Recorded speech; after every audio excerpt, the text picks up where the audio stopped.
제주항공 여객기는 바퀴 없이 동체로 활주로에 내려섰습니다. 그런데 멈추지 못하고 활주로를 벗어난 직후 둔덕에 충돌했습니다. 벽이 되게 두꺼웠나 보다. 영상을 보는데 보통 그냥 뚫고 가지 않았네? 라는 생각?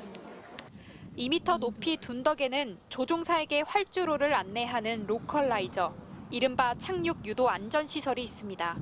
무안공항은 활주로 끝단 이후 지면이 기울어져 콘크리트 구조물에 흙을 덮어 수평을 맞춘 것으로 알려졌습니다.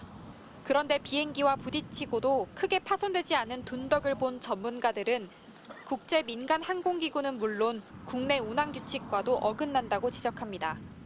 사고 시 충격 피해를 줄이기 위해 국내 운항 규칙 등엔 로컬라이저 등 장애물로 간주되는 설치물은 부러지기 쉬운 받침대에 장착해야 한다고 규정하고 있다는 겁니다.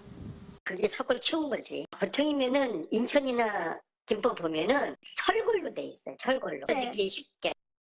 또 지난 2015년 일본 히로시마 공항과 1994년 제주공항 항공기 이탈 사고 때는 로컬라이저가 철조망 등으로 이뤄져 이와 부딪힌 여객기의 탑승객 모두가 생존하는 등 피해가 적었다고 설명합니다.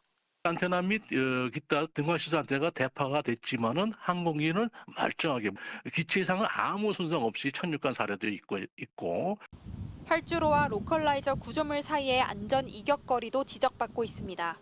국제 항공 기준에는 300m 이상을 확보해야 하기 때문입니다. 꼬리 부분만 남은 제주항공 여객기 바로 앞에 한 둔덕이 보이는데요.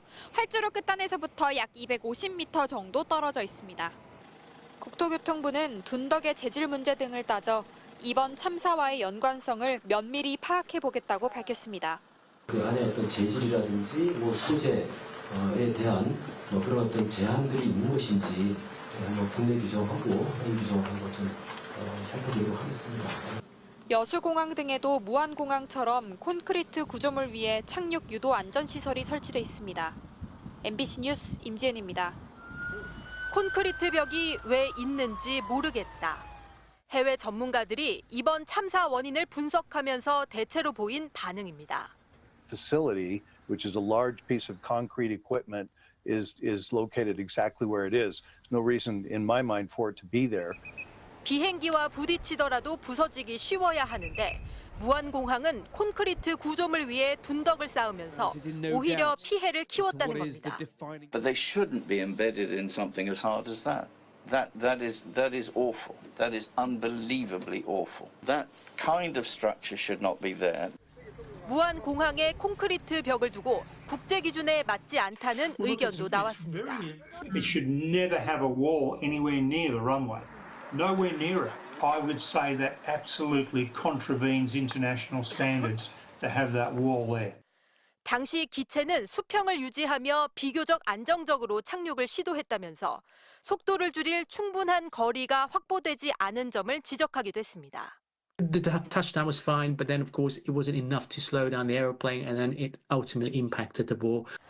또 일부 해외 전문가들은 조류 충돌만으로는 이번 대형 사고를 설명할 수 없다며 회의적인 반응을 보이기도 했습니다. 조류가 부딪혔다고 해서 착륙할 때 속도를 줄이는 세 가지 장치인 랜딩 기어와 플랩, 엔진 역추진이 모두 고장났다고 보기는 어렵다는 겁니다. 끔찍한 비극을 두고 해외에서도 다양한 원인을 내놓고 있지만 의문은 아직 풀리지 않고 있습니다. MBC 뉴스 장유진입니다.